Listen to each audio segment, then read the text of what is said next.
All right, let's get it. So, I am here with the last word for some of you who are new. My name is Tanisha. I'm a new YouTuber, and you are here viewing with me on the last word. Last week's topic, we talked about fear, how to overcome your fears. This week's topic, we're going to be talking about love. And make sure you do visit my channel for next week's topic, which is going to be about forgiveness. Each week we'll have a new topic, and I want you to engage. Share your thoughts about love this week. Share your thoughts about some of the older videos about fear.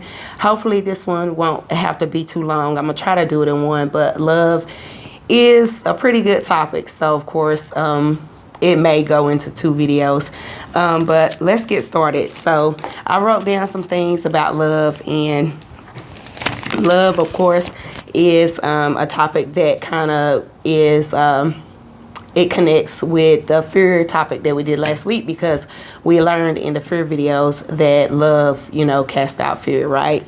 So we definitely want to follow up and talk about love this week. And then, of course, when you're dealing with love, you also have to deal with forgiveness, and that's going to tie into next week's lesson. So let's get the last word on love for today right now. So let's take a look at this. Some notes that I've put down here. First of all, you got 1 Corinthians 13, right, in the Bible for some of those who are believers, but some who are not, you can still just be able to get a good share from it. And then also I have some posts on my page, so if you visit The Last Word on Facebook, you'll be able to see some of the posts. I also like to do that on The Last Word on my Last Word fan page, so if you visit that, you'll be able to see, but I also like to share in the video. Some of the posts where love wins. Another post that I saw was use your voice for kindness, your ears for compassion, your hands for charity, your mind for truth, and your heart for love. Right? Okay.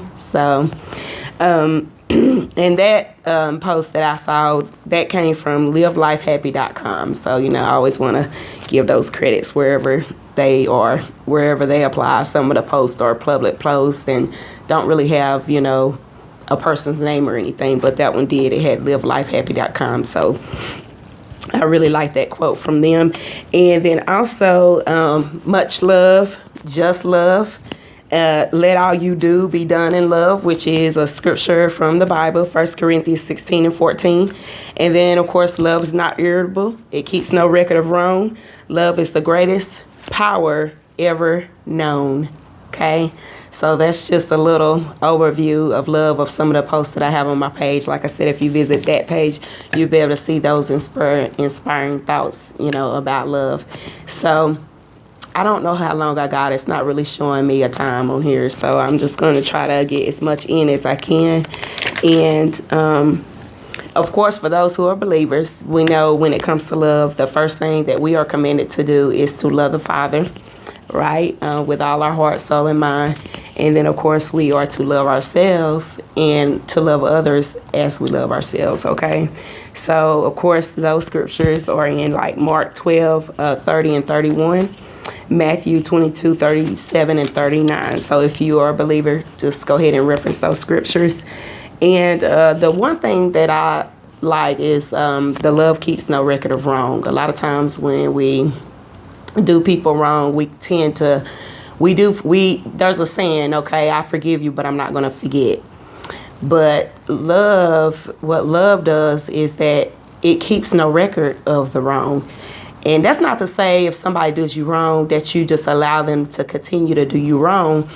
But it's just to say that, why are you keeping track? You know what I'm saying? Like, if you, and that's going to tie into the lesson on next week as well with forgiveness. And I'll have the scripture reference in that one, but it just, Christ talks about how we should forgive, 70 times 7. So basically what he's saying is, who's counting, who's keeping record, right?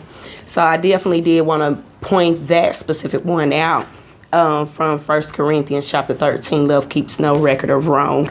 And I also wanted to just read some of the 1 Corinthians, and I believe it was 1 Corinthians 13, 4 through 6. I at least wanted to read that. Charity, love suffereth long and is kind. Charity envieth not, so it's not jealous or envious, right? And then, of course, love vaunted not itself, and that's the King James Version, okay? Basically, it's not puffed up, and it's not prideful, right? And then, of course, verse 5, it says, love does not behave itself unseemly, and it seeketh not her own, and it's not easily provoked, and it thinketh no evil.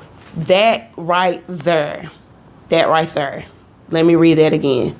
It do not behave itself unseemly, it seeketh not her own, is not easily provoked, and thinketh no evil. See what I'm saying? When you think about that, what that is saying, when you're not easily provoked, you don't already have a preconceived notion or an evil thought, meaning it thinketh no evil, it's to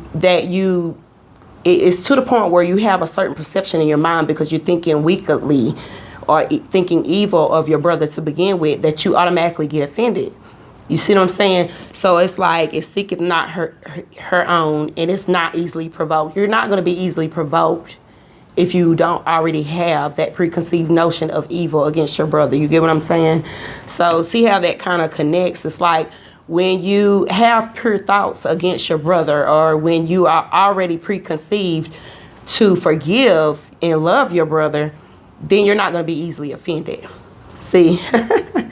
See, like, I mean, that's love. Like, when you love someone, you don't have, preconceived thoughts or preconceived notions or a preconceived offense, already in your mind. So you're not going to be easily provoked by the things they do or the things that they say. So I just wanted to kind of point that one out. And of course, verse 6, I really wasn't going to go to verse 6, but it says it rejoiceth not in iniquity, but rejoiceth in the truth. Okay, so, whenever you're wronged or whenever you have done wrong, it's not, going to be excited or not going to be revengeful that, I'm going to get this person back or whatnot, but it rejoiceth with the truth.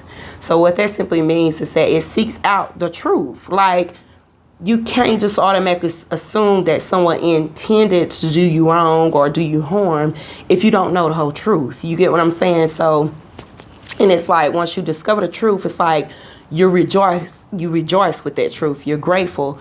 Oh, okay, now I know, now I understand, now I get the whole truth. Now I see the whole truth, and now I'm able, to love and rejoice with you in the truth.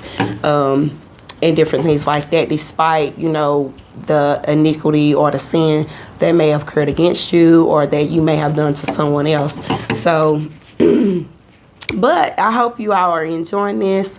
I'm going to kind of cut it short. Looks like I've been going on for 8 minutes. I'm surprised that my phone did allow me to even record that long.